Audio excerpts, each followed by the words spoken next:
spirit this morning. And we're going to get started. And before I do the introductions, if Reverend Collin would lead us in an invocation. Thank you.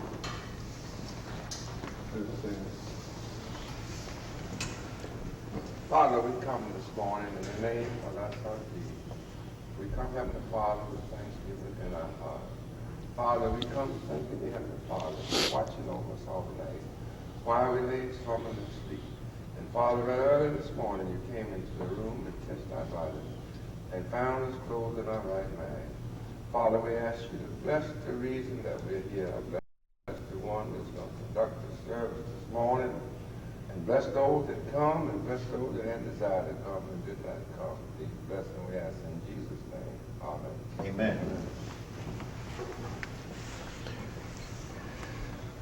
Now, what we're going to be dealing with this morning is the issue of redistricting, the nuts and bolts of how it's done, where the pitfalls are, where the problems are, how we can do it, how we can be successful in meeting what we consider to be the essential requirement of this process, which is to create the maximum number of electable black majority districts.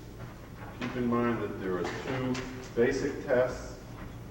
In the one person, one vote, the districts have to be relatively equal, and there'll be more discussion about that. And if they do not meet the standard of being relatively equal, then there must be redistricting. And the second test is that the way in which the county is redistricted under the 1965 Voting Rights Act, it must create the maximum number of electable black majority districts. And there'll be a lot of discussion about that both this morning and this afternoon. One of the things that is a matter of concern when you think about the turnout is that that represents a problem in itself. We have a long way to go in bringing folks together in a common understanding about the critical importance of this undertaking.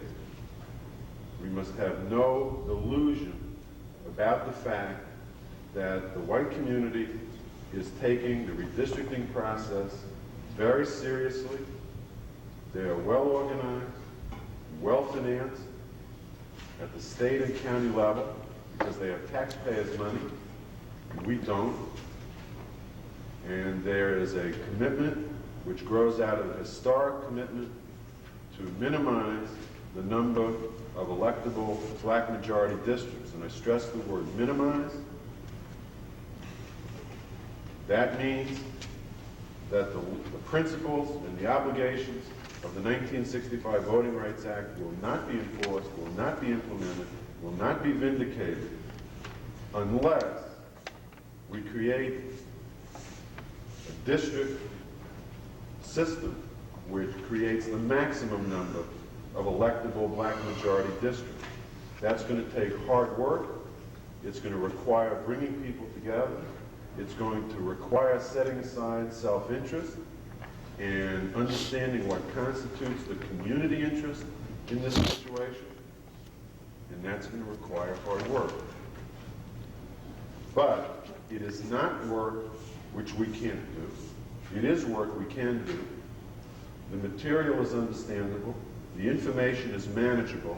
And both Senator KIRKSEY and Carol Rhodes, during the course of today, will be discussing with us and showing us why it's manageable, how it's manageable, what we can do, what we need to do in order to make this process work to meet the needs and interests of the black community. So with that introduction, I want to bring on Senator KIRKSEY, who really needs no introduction to you, as a longtime fighter and warrior on behalf of the black community, not only here, but throughout the Delta and throughout the state of Mississippi, and whose very special expertise is brought to bear in this process as a legislator and as a planner, someone to whom others look for his expertise in understanding how the redistricting process works and how white folks have manipulated that process to the disadvantage of the black community, and how the black community, by using its knowledge of this process, can draw plans which meet the needs and the interests of the black community. And everyone knows that Senator KIRKSEY has that expertise, which is why, of course, on the one hand, the courts recognize that expertise, and the State Legislative Reapportionment Committee won't consider hiring him to represent the state in drawing those districts, and many counties won't. But we have a right to fight, for example, at the county level, to get those counties to hire him or other people in the state who have that knowledge and expertise. So at this point, I want to bring on Senator KIRKSEY. Let's give him a warm welcome. Thank you very much, Mike. I guess what I need to explain what I'm going to try to do, and so that it'll make some kind of sense. Basically, I just want to run through a little history of what the state has been doing historically to prevent any meaningful representation of blacks in state and local government in the state of Mississippi. And I have to ask that in this first illustration here that you kind of ignore the inconsistencies in this map. I have attached something on to this map. This is a map that goes way back to the 1800s, 1872 as a matter of fact, but this part of this map is 1982, 81, 82. So these precincts that you see, the little small, the counties like here for Leak, and then you see the precincts in Leak. Well, it doesn't match up because here you have about 3 counties over in the South Mississippi. You had Jackson, Harrison, and at that time, Hancock ran all the way up here. Perry ran all the way across over here. There was no Forest County. And Marion County ran all the way across. There was no Lamar County. There was no Jeff Davis. So that, but the important thing about this illustration here is I had to, as you will see a little bit later, I had my maps in storage and they got wet, so the upper part of this map here is sort of disintegrated, so I had to attach this part of it onto a more recent map. I needed to explain that. So there's this part of the map, except for the state outline, is inconsistent with what I want to show you here. So I want to show you this because it's kind of after, during the time which we had, when we had a considerable number of blacks in the state legislature and in offices in counties and municipalities all across the state. The most important, well, the second most important of those offices held by blacks was in the United States Congress. And we are looking here at the 6th Congressional District in Mississippi. And later when I get through the other maps, you will see that we had districts strung out all across the state. But this particular district was the district where we had the only black congressman, John R. Lynch. The shaded portion shows the black majority counties, and that include Carroll's County, Copiah County over here, Claiborne, Jefferson, Adams, Wilkerson, and Amite. And the others, we were, Franklin here Lincoln here, Pike here were marginally black. Say Pike was something like 40, 45, 46, up to, but not quite to the 50 percentile range. But there were more people in these counties right here than in all the rest of the district, which made it possible for John R. Lynch to easily get elected. And that is the important thing. So you had this district. There were very few people down on the coast at that time, and especially very few whites who were voting. So mostly it was Indians up and down the Alabama line, and including down here on the coast. So with the strong, well, for example, today Claiborne County has a population around 11,000. But at one time, Claiborne County's population was up in the 30,000 range. So you can see that given right after the Civil War, the blacks were basically along the river range. And so these were heavy black counties, and the level of political expertise among blacks was very high in this particular area, and especially going on up to Warren County here. So they had elected John R. Lynch, and so the white leadership was concerned about how in the heck are you going to get rid of, Reverend, if I do a little off, if I don't say things quite like they ought to be said, well, forgive me. But sometimes I get carried away with words, and they get in my way, and I have to get them out of my own way, you see. So, but at any rate, that's what you're looking at here is the district that John R. Lynch was elected in. So the interest of the white leadership of the state was to get rid of John R. Lynch. So this is what they did to get rid of Lynch. This is the 6th Congressional District. Ran all the way, they call this the shoestring district. Ran all the way up from Tunica County all the way down to the Louisiana line. And it was considered that if John R. Lynch, the only way he was going to get elected, he either had to paddle or swim up the river, up and down the river. So, believe it or not, he was able to do just that and get elected. But he was challenged in that election. But eventually he won in the court, and so he had to be dealt with. So if you couldn't get rid of him this way, there must be another way to get the black out of the Congress. So this is what they did to John R. Lynch after he prevailed in the Congressional district that ran, the shoestring district ran up and down. That was 1880, ran up and down the river. And this is what they did. Now we're back into the original maps. 1874. Look what they did to the 6th Congressional District. They took all of this out of it.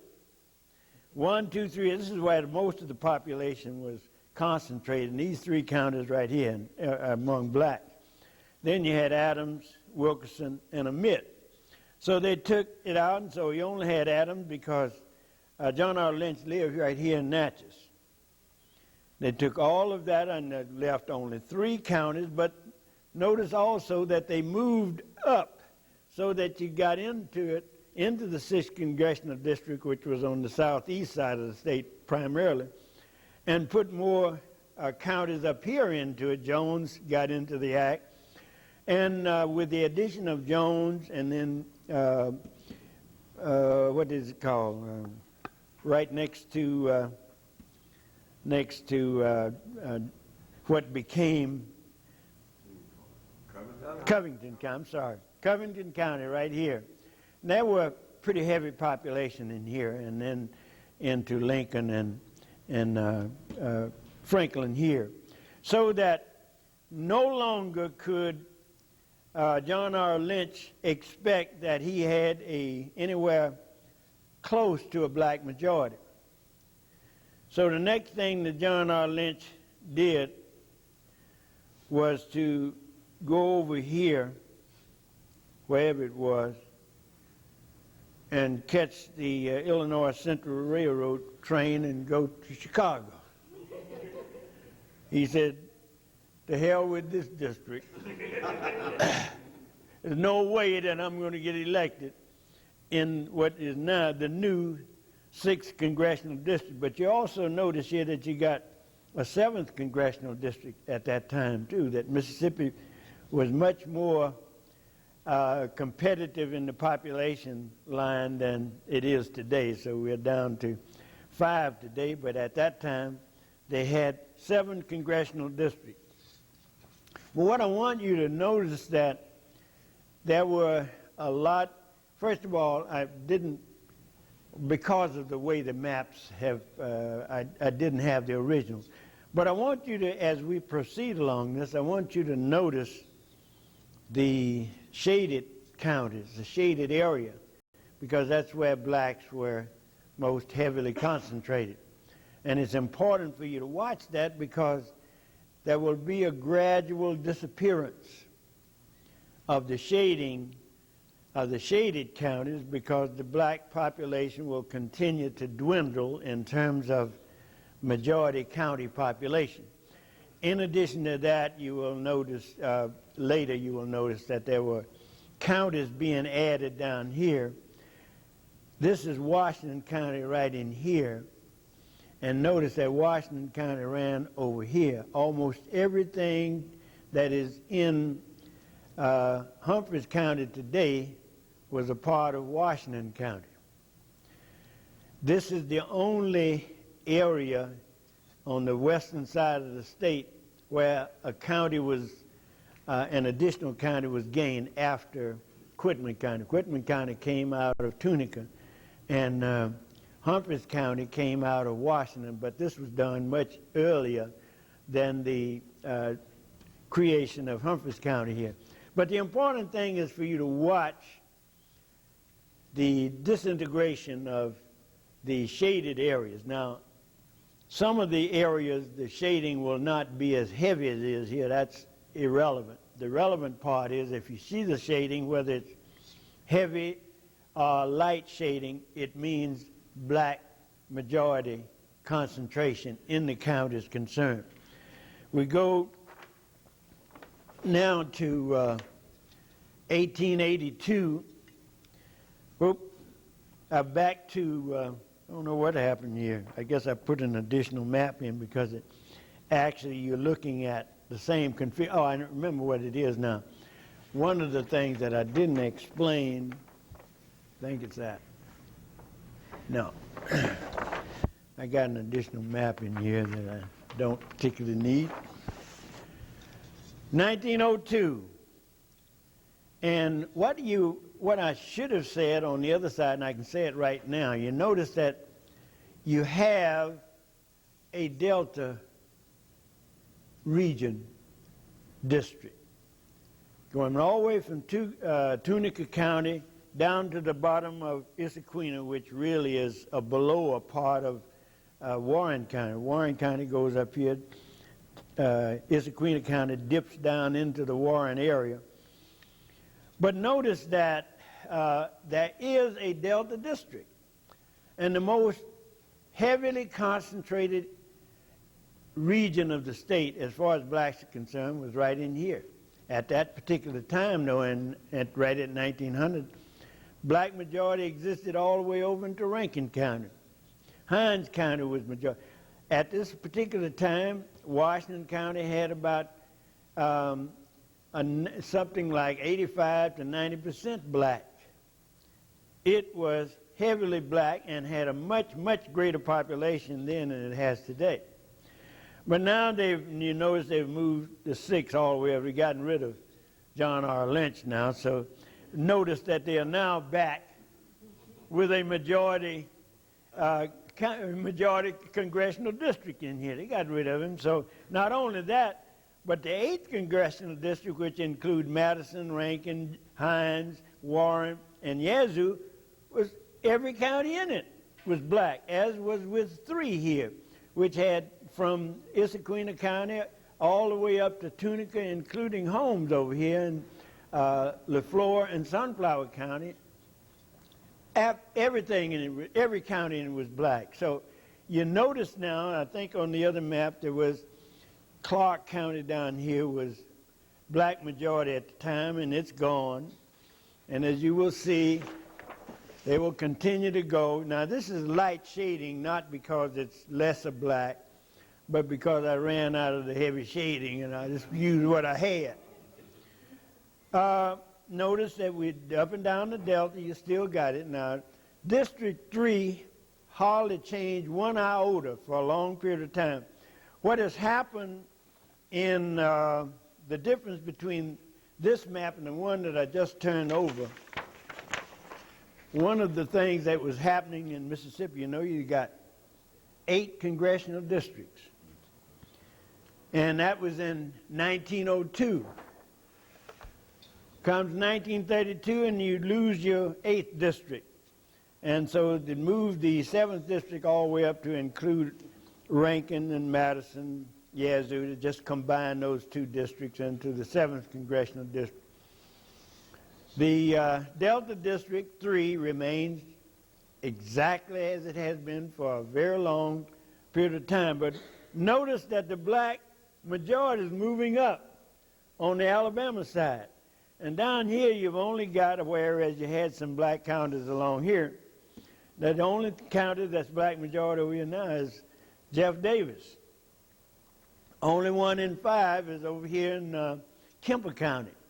And in 1, which was a long strip down the Alabama side all the way down to Noxubee County, you've got several black majority counties left in there. Now, we're losing in 1952. We've lost, well, the basic thing, we have lost another congressional district. The 7th district is gone.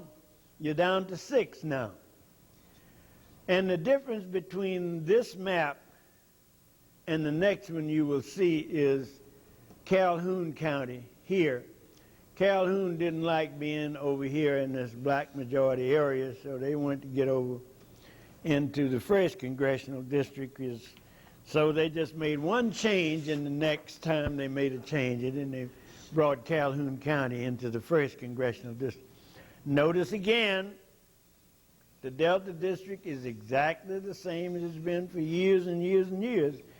And it's about 90% black, but not enough votes in here to elect a justice court judge. Not enough black votes for that purpose. Now you've lost your 7th congressional district, so 4th comes all the way up and takes in Yazoo and Hinds County and Warren. Hinds County no longer black majority, nor is Warren nor Rankin County. So the blacks are rapidly disappearing. They've broken up this solid line of black majority counties along the Alabama line. And I might explain that. This is Jasper County. Jasper County, even today, is a county that, I don't know why that's so, but this decade it might be black majority, and the next decade it's white majority, black, white, black, white, black. It's doing that today, running up and down the line, a range of black percentage in that particular county. I don't know. I've been over to Jasper, and I haven't been able to figure it out yet why it does that. But that's one of the things that's peculiar about that particular county. We're now down 1962, and this is the first time that the Delta District has changed. Look at this. Here's the Delta District that was confined this way. This was the way it ran the last time you saw it. Here. Now we've got it running almost over to where I was born, right here in Lee County.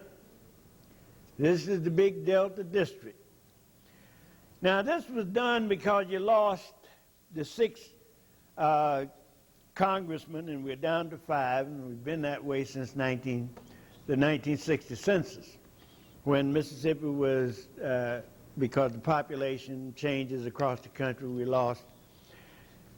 What I want you to notice again is the disappearance of black majority counties, even on the riverside of the state. And we're continuing to lose over here 1, 2, 3, 4, 5 counties. And as I said before, You can't count Jasper from one decade to another because it's constantly changing. These two counties, Knoxville and Kemper here, remain black over and still are. Clay County is another one like Jasper. One decade it'll show black majority, the next decade it'll show about 49%, and it goes. But the important thing now is that you notice we have regional congressional districts. They cover certain regions of the state. Although the 3rd and the 2nd have been combined into the 2nd district, it is still basically a district that takes in where the black concentration is greatest. Now, there was a congressman here, Congressman Smith was in the 3rd district, and they paired Congressman Smith with a more Sovereignty Commission type congressman who was in the 2nd.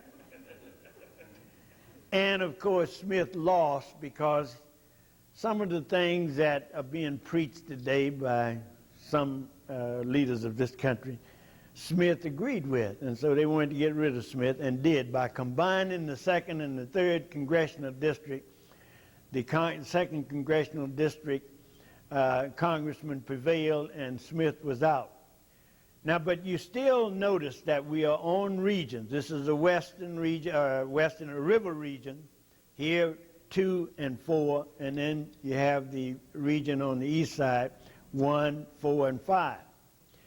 And now, of course, what this did was to, I think at that particular time, each congressional district had a population of about 300,000. Combining 2 and 3 made this district, ran it up to over 600,000. And very obviously, it was not even in sync then before one person, one vote came into being. It was nevertheless an unacceptable district in terms of its population. But we're getting close, or at the time when we're talking one person, one vote. So I want to go to the next map to show you. Now, J.P. Coleman was the key person, key leader in Mississippi. And when he was appointed to the Fifth Circuit Court of Appeals, he, under oath, said, when asked by Kennedy what would he do if cases came before him that related to something that he had participated in as governor, what would he do? And I wish sometime you go up to Carroll's College, Millsaps, and find, and there is in the library there a statement of that hearing, the whole hearing, where Coleman was brought before the Senate Judiciary Committee, and toward the end of it, Kennedy asked Coleman what would he do if confronted with a situation that he had had a hand in as governor. Coleman said, "Senator, I have always believed that a person who has been involved in something that comes before him should always excuse himself." And he used the term recuse himself. He should always recuse, and I can assure you that at one time I was a circuit court judge of the Fifth Circuit Court in Mississippi. I was also a member of the Mississippi Supreme Court for a brief period of time. I was also the state attorney general before becoming governor. And I can assure you that nothing that happened in that period of time in which I had anything to do with in any of those positions, I would always recuse myself. Now, this came before J.P. Coleman while he was on the Fifth Circuit Court of Appeal and was the chief judge of a 3-judge panel that handled all of this redistricting. Not once, never did J.P. Coleman recuse himself. But what is important here, the difference between those districts in the past, well, you know that the district now, 4, runs from Alabama all the way to the river, so that it takes the southern part of the most heavily concentrated black population in the state, and District 1 from Alabama all the way through and comes into certainly the most heavily concentrated black area of the state of Mississippi, including where we are right now here in Washington. Then you get the 1st Congressional District from Alabama along the Tennessee line, and it takes the next most heavily concentrated area from Marshall County all the way over to the river. And you split up the heaviest concentration of the black population in Mississippi between 1, 2, 3, 4 congressional districts.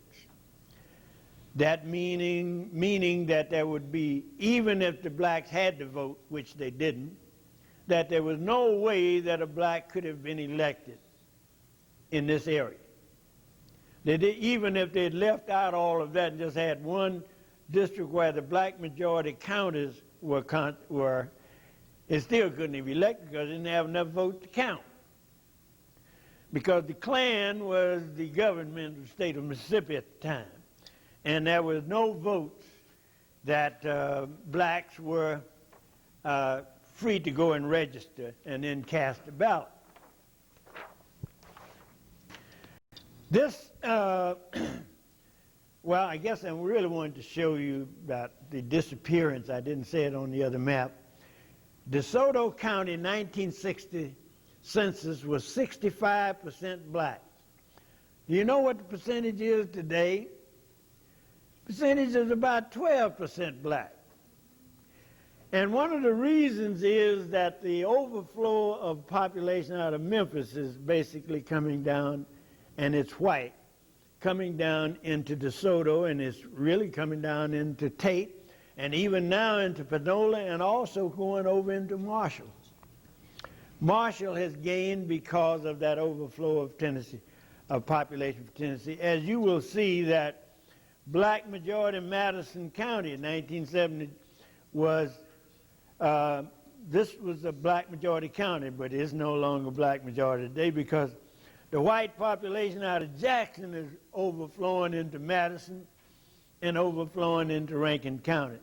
And they, as fast as we move out of the Delta in here, the faster the white folks move out of Jackson into Madison and Rankin.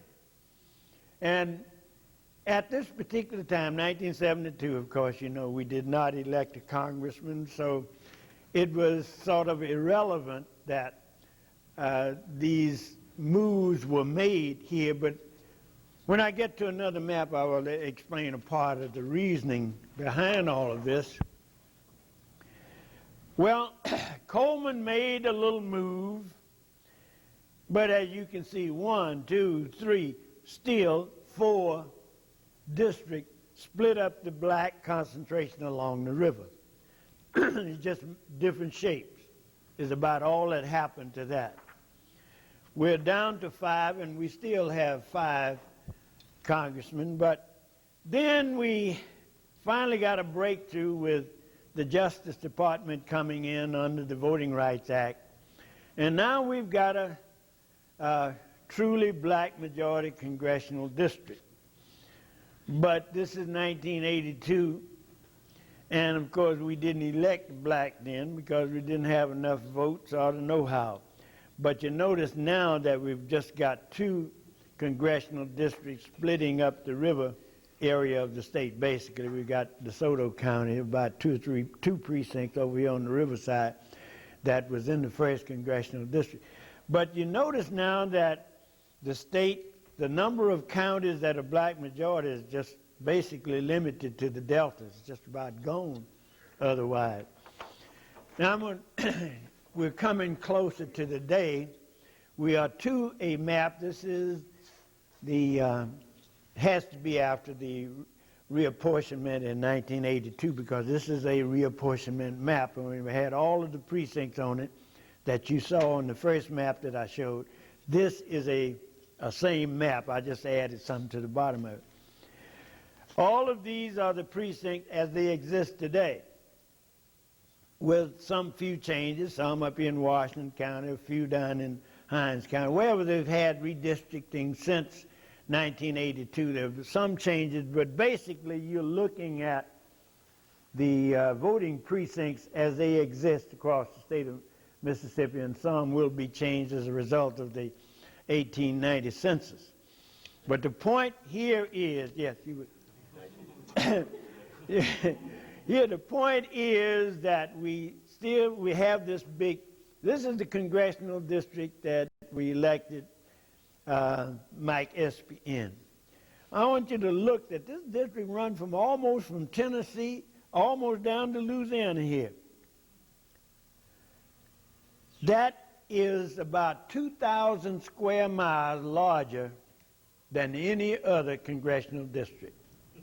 And it was done purposefully because I told the folks there was no point in bringing Warren County into the 2nd Congressional District, but they were saying, look at all the blacks down here in Claiborne and Jefferson County. We want to get them. But the importance of the blacks in Claiborne and Jefferson was completely negated by the number of white people in Warren County. Absolutely negated the advantage of getting Claiborne and Jefferson into the 2nd Congressional District. Now, since they're there, Espy kind of likes keeping them there because he's got some projects down there that he's interested in, like water problems and some other economic development problems. He wants to keep that. But my view is that it would have been, he could have had a much smaller district, or whoever was elected in the 2nd Congressional District would have had a much better, a more sensible campaign could have been waged if you had left out. My district would have run right through Warren County, the northern part of Hinds, down into Jackson. We have as many blacks concentrated here in Jackson as in all of the other part of here together. So it made sense in terms of, as you will see when I talk about some of these Senate districts, distance counts. It's important because you've got to spend time to go from here down to here. And if you're out here traveling from Greenville down to Vicksburg, you ain't going to be doing any campaigning while you're taking that trip. You're just going to make a trip down here, and so that's wasted time, and it costs money, gasoline, and time to get down there. So it's important that you notice, among other things, that it was tried to make this as difficult as they could to prohibit the election of a black in the 2nd Congressional District by running it all the way down to really it borders on Adams and Franklin counties. Now, in this whole period of time, when we had the beginnings over there, we were talking about 65% of DeSoto County. That's no longer, about a 60% in Tate at the time, and certainly a 55 to 60% in Panola County. That's no longer black majority. Here we've got in this particular district, we've got just half of Tallahatchie County. This is Tallahatchie. Part of it's in one, the other part, the western part of Tallahatchie County is in District 2. Let me again call attention to the disappearance of black majority counties as we proceed through history here. And this will sort of end the congressional thing, because I think you need to look at that, because it sort of gives you a history of how things are going in the state of Mississippi. And we're now going to come to something that's in our area of concern about the redistricting that's coming up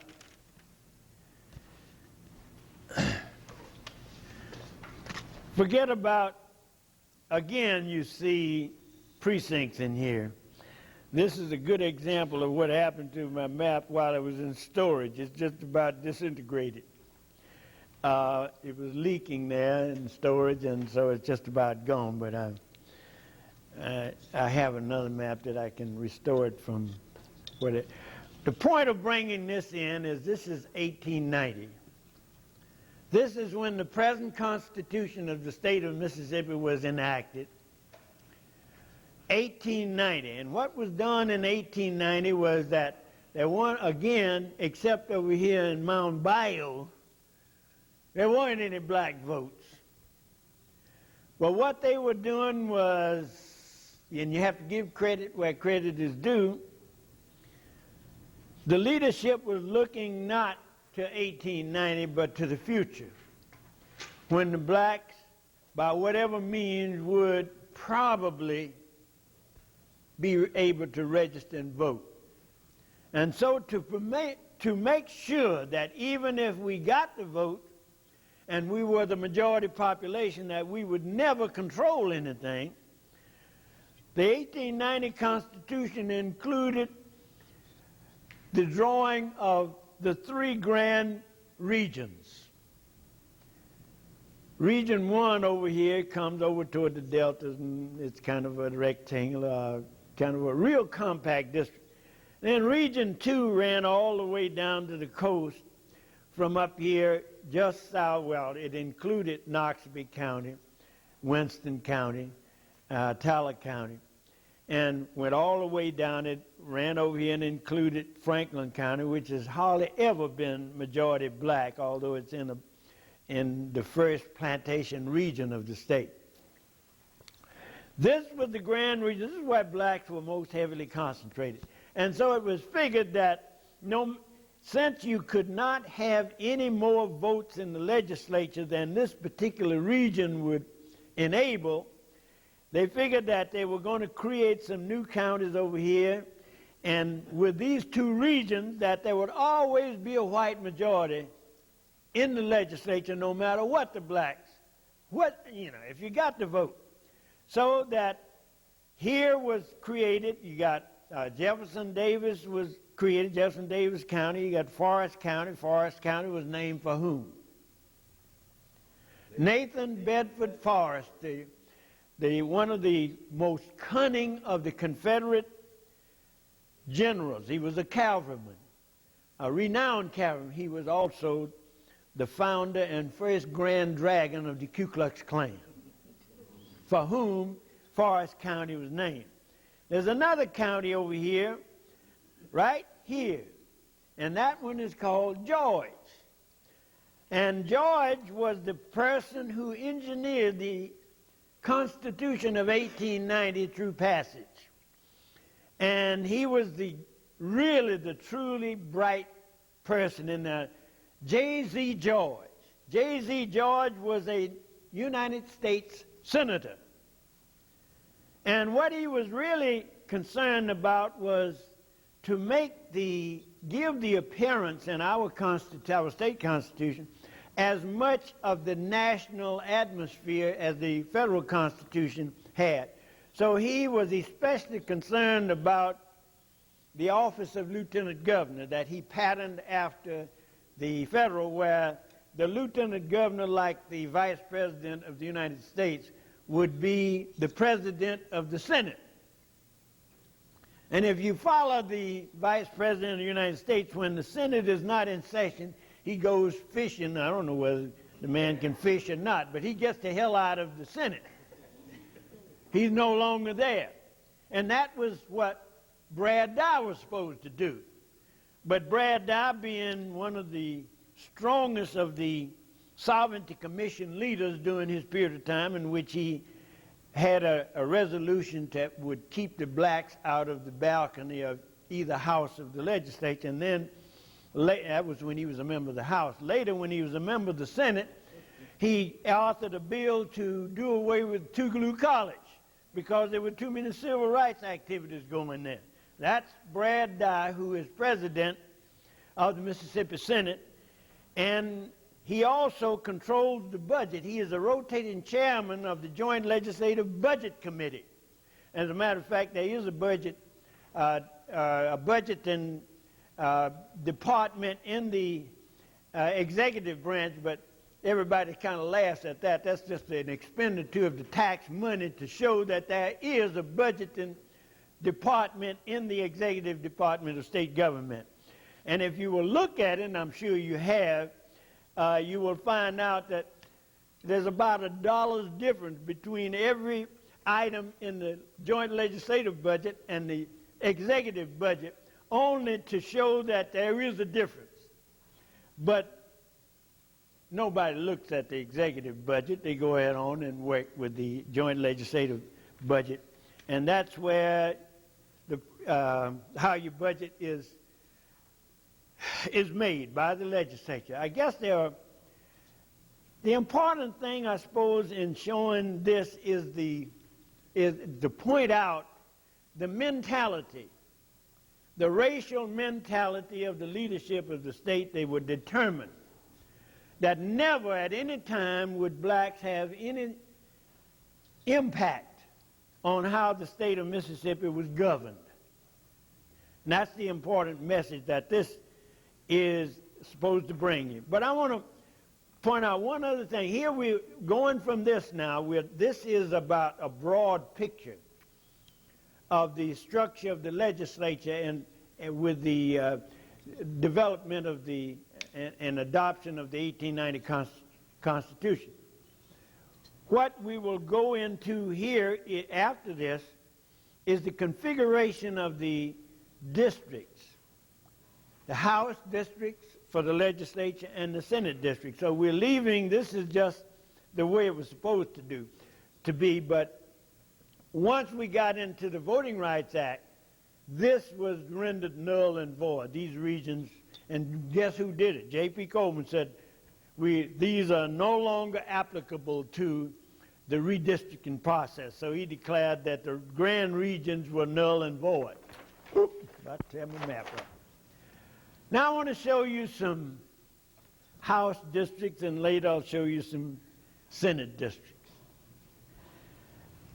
In the normal process of creating districts, you will have to start someplace, I guess, don't you? You have to start someplace. On the House side, they started up in Tishomingo County, way over on the Alabama line, right in the northeast corner. And they came west, because here is District 4 over here, mostly in Tipper County and a part of Benton County here. This is Benton County, run all the way down here. But how do you go from 4 to 13? Something happened then, didn't it? Because they jumped the western part of Benton County, which is Benton County then and now. The blacks are concentrated right in here, not all the way across as is indicated down here that this is yellow. I'm just showing you the yellow part indicates where District 13 is. But look at this now. You start over here in Tipper, and Benton rather, and come all the way down. Then you come over here and you come down to about 3 miles wide. Then you go down to 1 mile wide, 2 miles wide, then 1 mile wide, and you get over to the western side of Marshall County, and then you run up the side of the county, and over in a part of, it's along the Tate County boundary over here, and then it dips over into DeSoto County. Now, here the blacks are basically, in Marshall County, the blacks are basically concentrated from here south, so that the line of District 13 runs right through the middle of the black concentration in Marshall County, to make darn sure that there was not enough up here, nor down here, to elect. Now, you had a few, and still have a few, black majority precincts in the eastern part of DeSoto and the eastern part of Tate County. So that is what you've gotten out of this. Is So then you jump from 4 to 13 to 5, and then you come back to 6, 7, 8, and 9. But there's another little deal here, and I don't suppose I should go to it right now, but this is the beginning. 9 runs down to Tunica County, Tunica, Quitman counties for a black majority district. Now, I'm not very kind about, see, we need some of those clips again, right? I'll just hold it. Yeah, we might as well. Thank you very much. That's it. Ha! Ah, look at this. A long time, I guess during the 60s, every day I printed something with Aaron Henry's picture on it, and the name and things about Aaron. So what you hear me saying today is not indicative of any animosity about Aaron Henry, between me and Aaron Henry. But I have to tell you the way it is. If that thing will stay down. We are now, this is Coahoma County. Coahoma County runs like this and over here. And this is Clarksdale. And right here is Supervisor District 4 running into Clarksdale. And there are enough people right around here for a House district. I've missed one thing. I want to tell you, just as in the Congressional district, it applies to all kinds of districts. In order to determine the population of a House district, the total population of the state of Mississippi is divided by the number of members in the House of Representatives. That being 122, so you divide the state population by 122, and that gives you the population of a House district, which is around, at this time, around 20,000 people. And for the Senate, you divide the state population by 52, which is the membership of the Senate. And that, in 1980 census, gave you about 49,000. It's round up to 50,000 now. But that is the way you determine how many people you've got to have in each of the districts. So what did it do here instead of just drawing a district right around here for Aaron, they brought it from way up here along this is Tunica County right up here, comes down to here. And they run all the way down, just take a District 4 out of Clarksdale, come all the way down to the bottom. Then they're going all the way over here into Bolivar County. And the first thing I thought, why in the, excuse the expression, did they do that? But what has happened when you bring it down in here this way, and it took some pretty bright people to figure out how to do just this particular thing. And then this is 26, and you would figure that since you're going that way, you'd come over here and draw 29 and go that, 27 and go that way. No, that ain't the way you do it.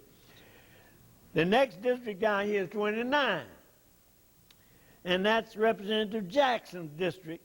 But you know that Jackson's district, this map is not exactly drawn because it is thinner right here. It's 1 mile wide right in here. As you come from southwest Bolivar County, just north of Cleveland here you go, and now there's no relationship whatsoever. This is the second largest county in the state of Mississippi. Bolivar is the second. Yazoo is the largest. Bolivar is the second largest county in the state. So you go across through this 1 mile wide area here, and you go over into the Mound Bayou Shelby area where you've got black mayors and black councils and black boards of school boards and superintendents and all of that.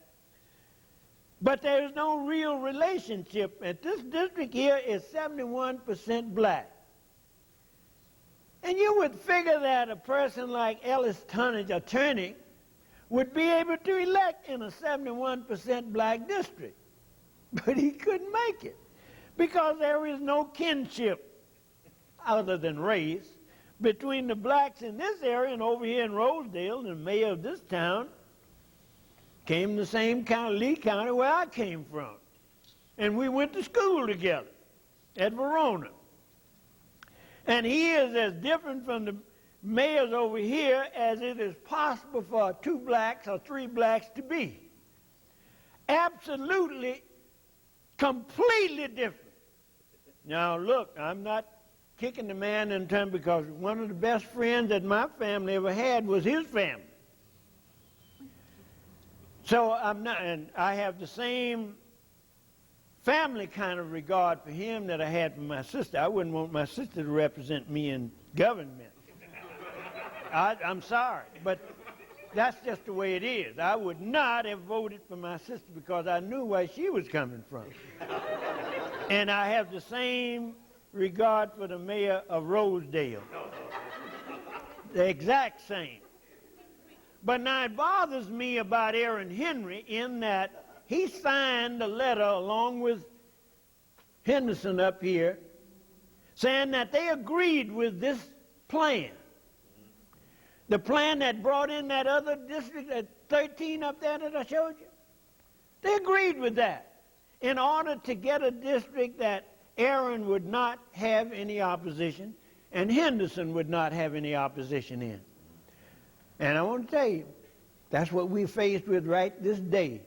The blacks who are in the legislature have been assured that they're going to get safe districts, so they're not saying a damn, excuse the expression, rather. They're not saying a darn thing. They are just sitting there waiting for them to get some good safe district, and then they're going to come out after all that's over. Look what we done. And so we might not improve our situation 1 iota. But now we get to the Senate. Oh my. And one of the senators involved in this is sitting right here. But this is the Senate. I didn't draw this. He surely didn't, because he wasn't even there, but I was there. And I fought it as hard as I could, but they didn't pay attention to that. But look at, let's go down. Right here is Cleveland. Now you draw a line straight across there, and it's about a mile or 2 from the top of Senate District 22, which is over in Sunflower County. And be careful. Now from this point going all the way up here to Tennessee is 61 miles. And from this point down through Senate District 22, all the way down here to a few miles above Edwards in Hinds County, is also 61 miles. Why in the world would anybody draw a 61-mile long district when it was possible to draw this district that ran right across the top of Washington County? And that's the district that I propose as a member of the Joint Legislative Reapportionment Committee. They kind of laughed at me for proposing that district. But it would have been over 65% black, and you would have had it. Most of the population would have come out of Greenville and over in Leland. That would have been it. Now, Senator, your district runs out of Greenville also, and it runs all the way down to Vicksburg. And it's some other places along here you can, if I was a good baseball player, I could throw across this district. And it goes down there. So these are 2 districts along with 21 that if they come up with the same configuration, we need to go there and see if we can get some of those tanks that Saddam Hussein is going to have to leave in Kuwait and come back here and start blowing the hell out of somebody. That's what we need to do. Now, we are still over 35% of the state population. And it's a shame that we only got 2 senators, both of them out of Jackson.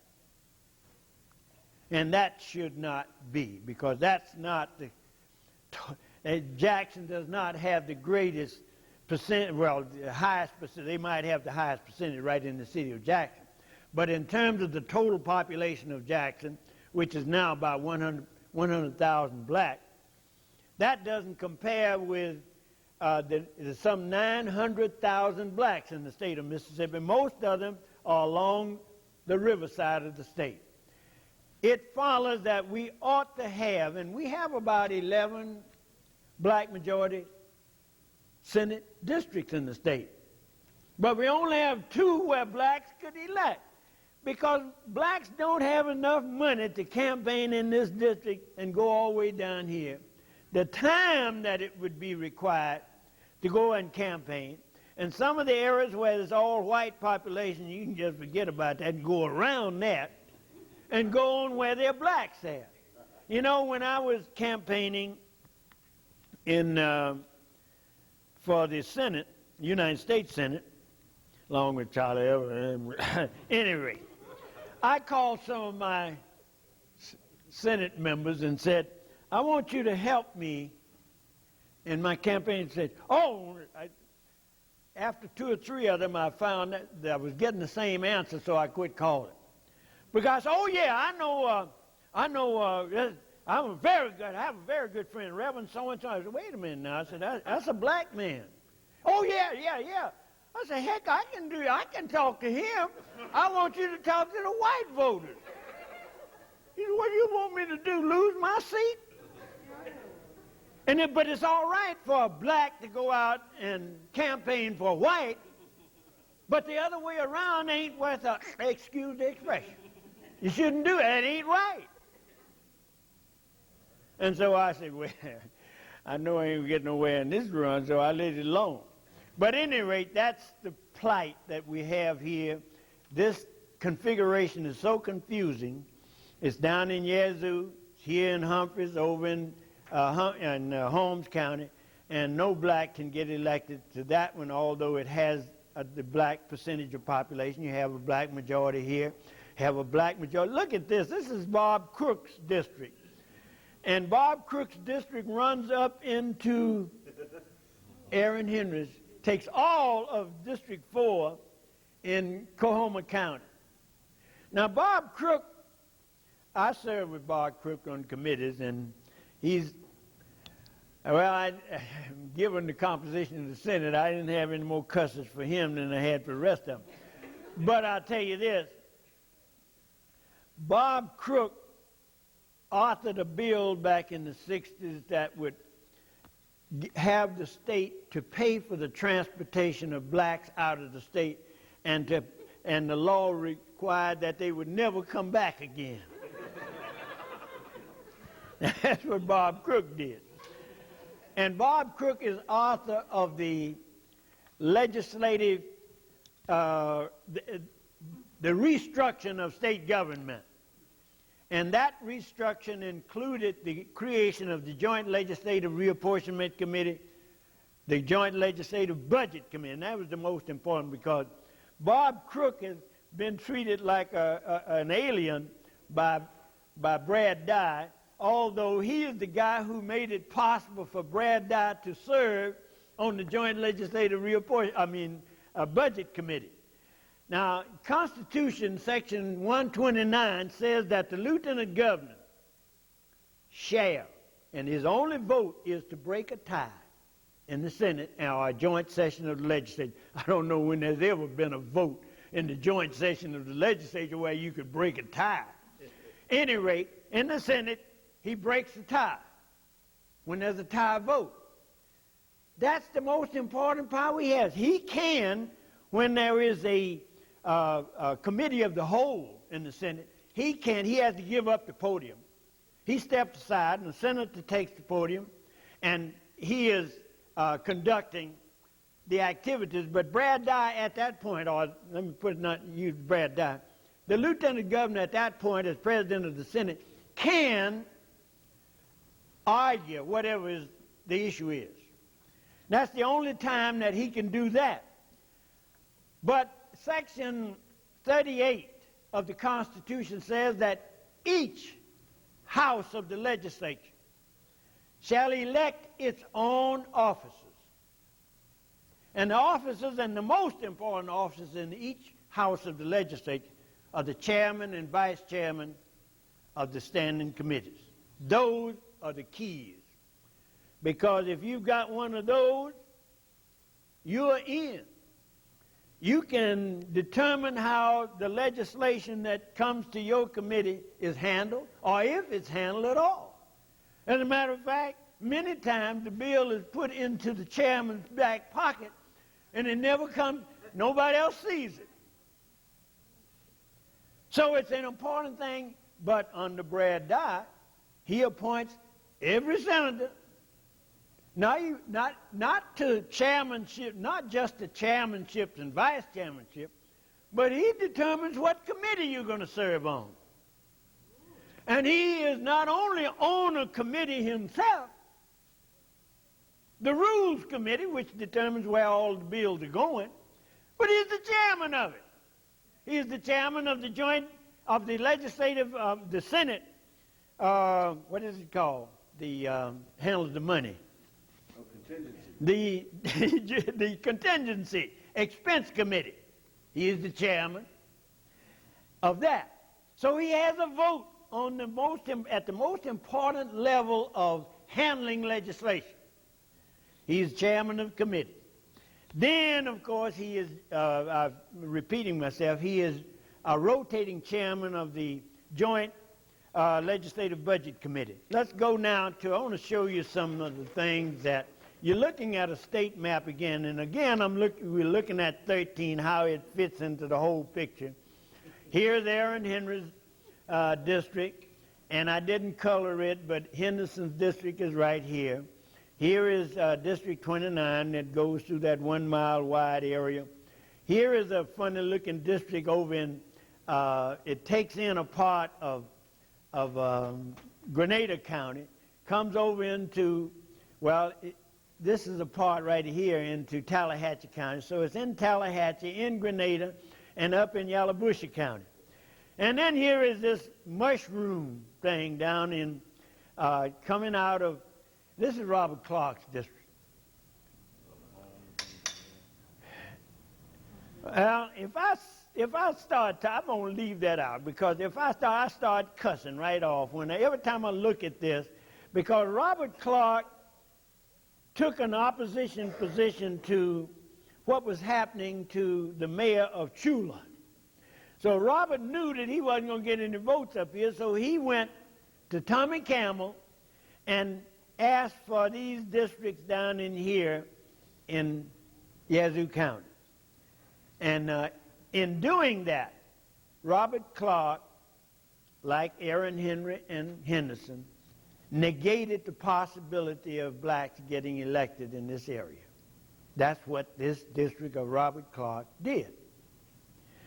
Let's go to the Senate thing. Is that a stacked district? What's the percentage of blacks In Clark district? At least, or it's over 65%. Yeah. Now, here the same district, and I did this only to show you by coloring the black majority counties, how these districts stack up, and you can see that 11. First of all, the Senate district started, again, I'm repeating myself, and I understand that. When you draw districts, you go, in this case, if you're going to start up here in the Northwest, you go serpentinely across the state, and you normally would go in that direction. And that is what the state did. This would be District 1 right here. But why didn't they start over here at the river? They had a purpose. They wanted to put that in 11. And the District 11 is the district where a member of the Sovereignty Commission is still in the Senate, and he's on the Joint Legislative Reapportionment Committee, in the person of Kenneth O. Williams. So he comes out of out of DeSoto County, there's only about 2 black majority precincts up here, and he comes all the way down in here and takes in a part of, takes all of Quitman County and almost all of Coahoma County. But at any rate, the point that I am going to make here, I'll probably make it some other point, is this is where the black concentration is. And if you're not going to dilute the black voting strength, it seems to me that this is where you would start drawing districts and make sure that you avoid dilution in here and you're free of dilution for the most part, because there aren't too many other areas across the state, except in Jackson, 1 or 2 little spots elsewhere, where you could draw a black majority Senate district. Now, I'm going back now. I want to give you a big deal here on 22. And again, you know what this means. This is the district that I am insisting that should be drawn in this area. Here again is District 22 coming. It's up here in Sunflower County, just east and slightly south of Cleveland here. And that's if you follow the district, of course, if you go straight down here, it's not 61 miles. But if you go through that district and come over here and come down and then go back into Yazoo County, you're talking about 61 miles. And a part of this, again, is some areas where there are very few people. And again, there are some white concentrations in here. And you would just be wasting your time if you're black when you're campaigning in there. I don't care what anybody says about the change in Mississippi. It has changed, but it hasn't changed that much. You don't want to be wasting your time when you don't have much money and much time either. You better go where you figure you have a good chance to get some votes in a district this large. And here is the other district coming out of Greenville going all the way down. Okay? Let's go to something else now. I think I have to pat myself on the back. I didn't cuss as much as I did before when I dealt with that. But I want to show you the basis now for, the basis now for the drawing of districts. And here is what makes it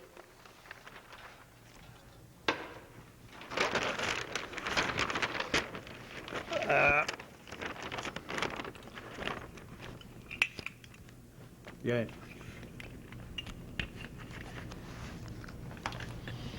We're going back to a little history again because I want to make it clear as to why things are as they are and what we have to look for.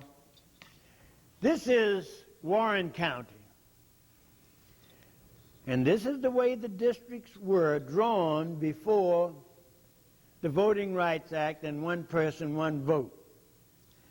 What you see right here in color, red, black, red, is the city of Vicksburg. 3 supervisor districts were completely within the city of Vicksburg. And all 3 of them were black majority. Now, they had, in the county, outside of Vicksburg, they had 2 districts, 1 and 5. Now, that's the way it looks. Now comes the Voting Rights Act, and the blacks might have a chance to elect. And this is what they did.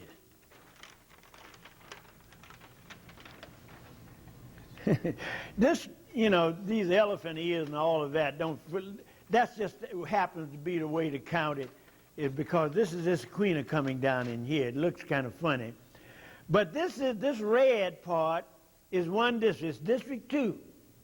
And it dips down into the north end of Vicksburg.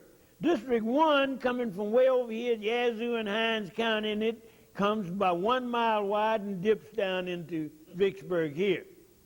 And here comes 2 straight across from Hines County, dips over and takes a big slug out of Vicksburg. And here comes 5 coming down from down here. We're talking about Claiborne, Hinds County over here, it comes on, and it takes a chunk out of Vicksburg.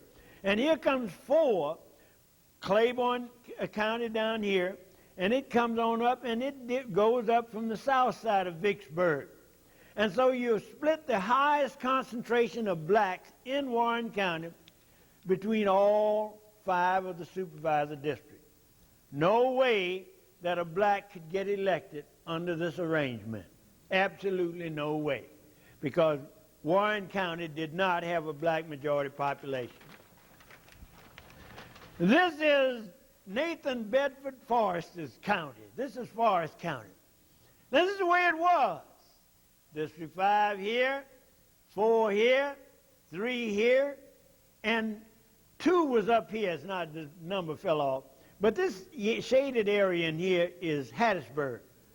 And notice that District 1 was totally within, with the exception of that little yellow spot there, was totally within Hattiesburg. Now this is what happened to this county. Look at this, will you? You would have to be the biggest idiot on earth to believe that this makes sense. For this District 5 to come 1 mile wide by 24 miles long to get up here in Hattiesburg and then go all the way over into here to the black community. And here is District 1, it goes up there and it curves over into the black community. And District 4, it comes up here, weaves into it, and it comes into the black community. 3 does the same thing, and then 2 dips down in here, and they all terminate right in the black community for one purpose and one purpose alone. Here's another example of the same thing. No, this is the same count. This is the same thing, just done a little bit differently.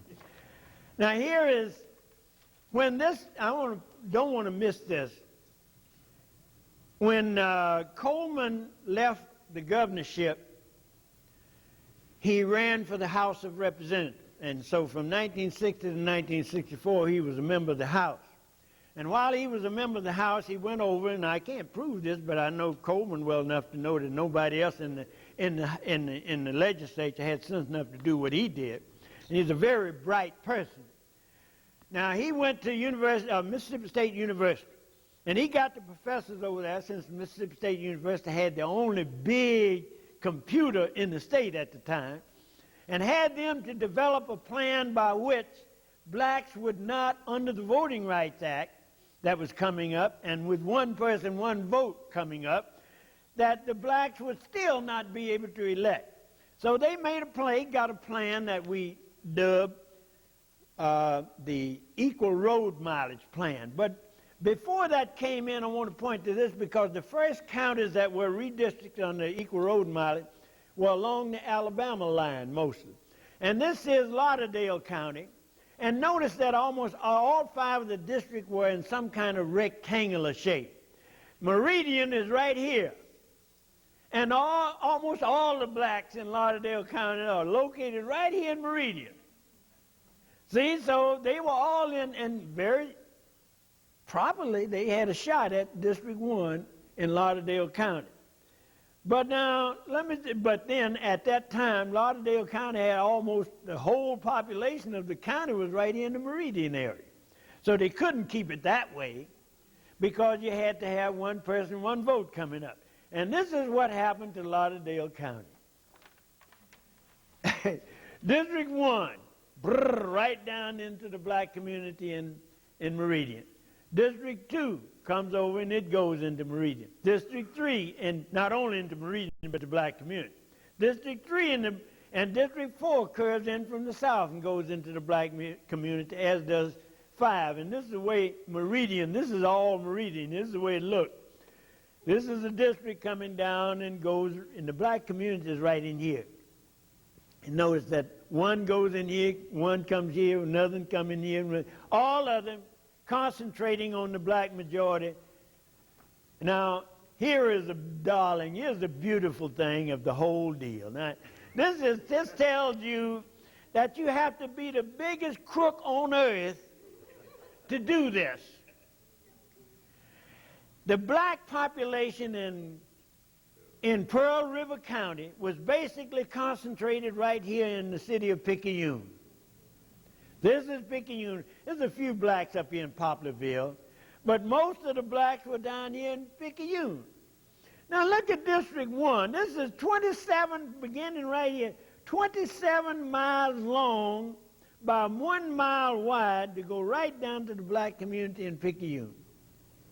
And this is District 2, about 20 miles long, and it goes right into the black community in Picayune. And so does 3 come down, and it's something like 18, 19 miles long by 1 mile wide, and it dips into the black concentration in Picayune. 4 comes all the way around and hooks in from the south. So it can get into Picayune where the blacks are. And so 5 hooks in from the southeast, and it comes into the black. Now, you have to be I'm glad you're here, Reverend, because you really cut me down to size.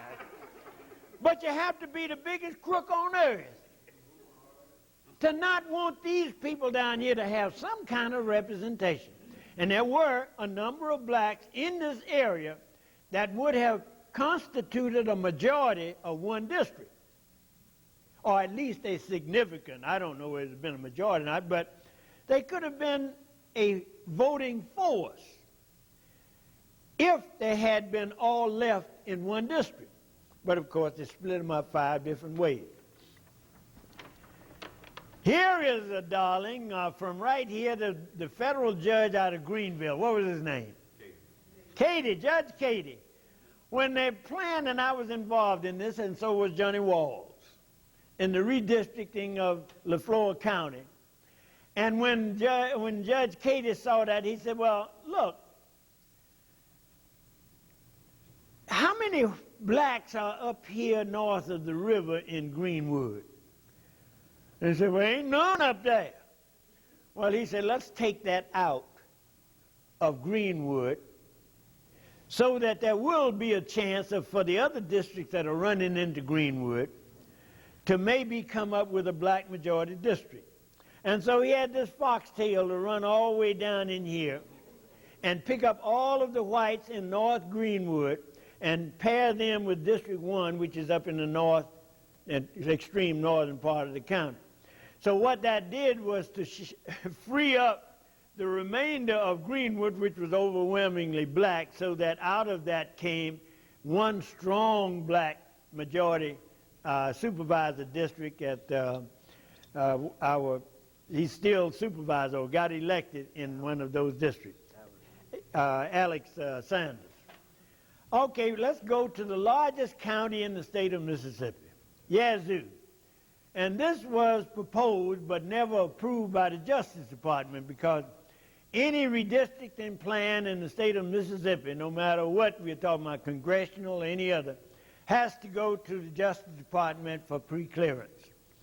And this is where, look at this stovepipe here, this is a real stovepipe coming from down here in District 1 on the southwest part of the county and going all the way up, stovepiping. I used to see those when I was a kid growing up out in the farm and see these stovepipes running like this, and he goes right into Yazoo City.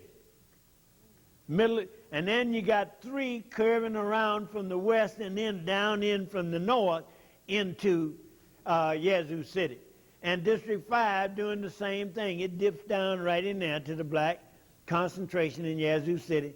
2 does the same thing from the southeast, and then 4 comes down from the north. And that is the way that things were being done during that period of time. I want to show you this because you wouldn't think that, well, I should have told you this when we looked at Pearl River County, where there were so few blacks that you shouldn't have been bothered with that kind of stovepiping. This kind of stovepiping that you see here in Washington County, that you shouldn't, let's pull it back down. But now what bothers me is that Lee County is pretty much in the same deal as Pearl River County. Very few blacks in there, and I guess a considerable number here in Tupelo. Now, Tupelo, I guess you can see the outline of the corporate limits going here. And I was born and raised about right here. But all of this is Tupelo now. Tupelo is about the fourth largest city in the state. All of this is in Tupelo. In fact, the next big high school in Tupelo will be right in our old farm, in the Tupelo area. But look at this. The point is this. This is taken from Tupelo, what is called Northeast Mississippi Northeast Mississippi Journal, Daily Journal. This is a newspaper. This is a page out of the newspaper. Look at it. Here is District 3 running right through Tupelo. Some of these are block wide. These people here don't know anything about those people over here, and these people here don't know anything about the people over here. But look at these districts. And the Speaker of the House came from right in here. And he ought to be saying, what in the hell is that? Let's stop it. But it's all right with him.